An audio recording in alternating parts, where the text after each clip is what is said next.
হে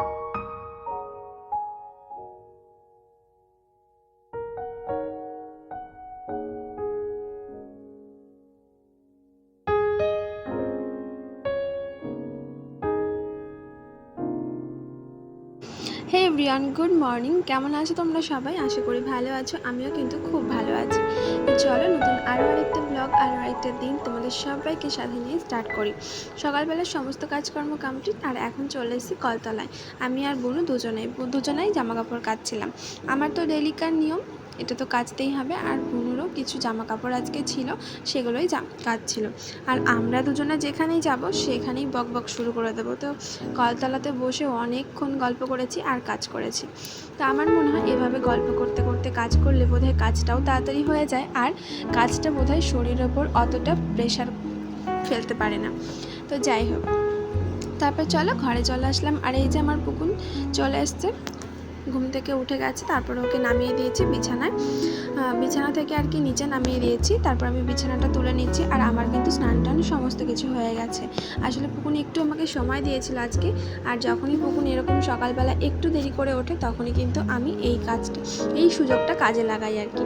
তখনই আমি স্নান এর নামক বড় কাজটা দিনের মধ্যে সেটা কিন্তু কমপ্লিট করে রাখি সকালবেলাতেই। তো তারপর চলে আসলাম পুকুনকে নিয়ে রান্নাঘরে। পুকুনের জন্য সকালের খাবার বানাবো। আর ডিম নিতে গিয়ে দেখলাম যে ডিমটা পুরো ইঁদুরে খেয়ে, ওটা জাস্ট এক রাতের মধ্যে ইঁদুরে খেয়ে ফেলেছে। তো কি আর করব, সেগুলোকে আগে ফ্রিজে ঢুকিয়ে নিলাম, তারপর ডিম নিলাম। আর এদিকে সাইডে পুকুনের জন্য খাবার বানালাম, আর আমাদের জন্য চা বানিয়ে নিলাম।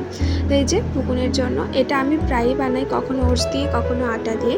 তো যখন যেরকম থাকে, আজকে ওটসটা ছিল না তাই জন্য আটা দিয়েই বানিয়েছিলাম। আর এই যে তারপরে যে গল্প করতে করতে আমার মাকে শাক বেছে দিচ্ছিলাম। আজকে হবে শাক আর ডাল, সয়াবিন, এইগুলোই, পটল ভাজা।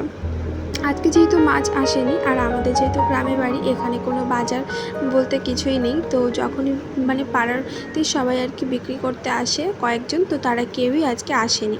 তো তারপর খাওয়া দাওয়া কমপ্লিট করে নিলাম সবাই মিলে। খাওয়া দাওয়া কমপ্লিট করে বাসন মেজে তারপরে ঘরে আসলাম। ঘরে এসে দেখি পুকুন আমার সমস্ত শুকনো জামা কাপড় দরজার কাছে এসে জড়ো করে রেখেছে। তবুও ভালো যে ঘরের মধ্যে এনে রেখেছে। সেগুলো গুছিয়ে নিয়েছি, তারপর ওকে স্নান করিয়ে দিয়েছি। আর এদিকে দেখো কাকিমণির সাথে আম নিয়ে ঝগড়া লাগিয়ে দিয়েছে, কে কাকে খাইয়ে দেবে সেটাই বুঝতে পারছি না। তারপর ওরা তো আম খেতে ভীষণ ভালোবাসে, ওরা খেতে থাকুক, আমি তো টক খেতে একদমই ভালোবাসি না। আমার মতন এমন কোনো মেয়ে কি আছো যে টক খেতে ভালোবাসো না? তারপর দেখো কি অবস্থা, পুকুন খাচ্ছে চকলেট। তারপর পুকুনকে ঘুম পাড়িয়ে দিয়েছিলাম। আর বিকেলবেলা দুজনে দেখো কি করছি, আমার এই যে নাইটিটা আমি পরেছিলাম হঠাৎ করে চেঞ্জ করে ফেললাম। কেন বলো তো? এই নাইটিটা হঠাৎ করে জানি না কেন ছিঁড়ে গেল, আর সেইটা নিয়ে দুজনে মিলে মজা করছিলাম। তো যাই হোক, এরকমভাবে মিলেমিশে থাকতে যেন সারা জীবন পারি, এটাই ঈশ্বরের কাছে এইটুকুই চাওয়া।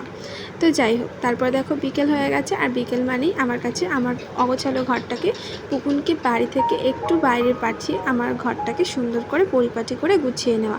জানি না কেন সন্ধ্যাবেলায় যখন রাত্রের খাবার বানিয়ে ঘরে আসি, এত পরিমাণে গরম পড়েছে, তখন ওই ক্লান্ত শরীর নিয়ে আমার ঘরটাও যদি অগোছালো থাকে, আমার যেন আরও বেশি অস্বস্তি হয়। তার জন্য বিকেলবেলাতে আগে ঘরটাকে পরিষ্কার করি।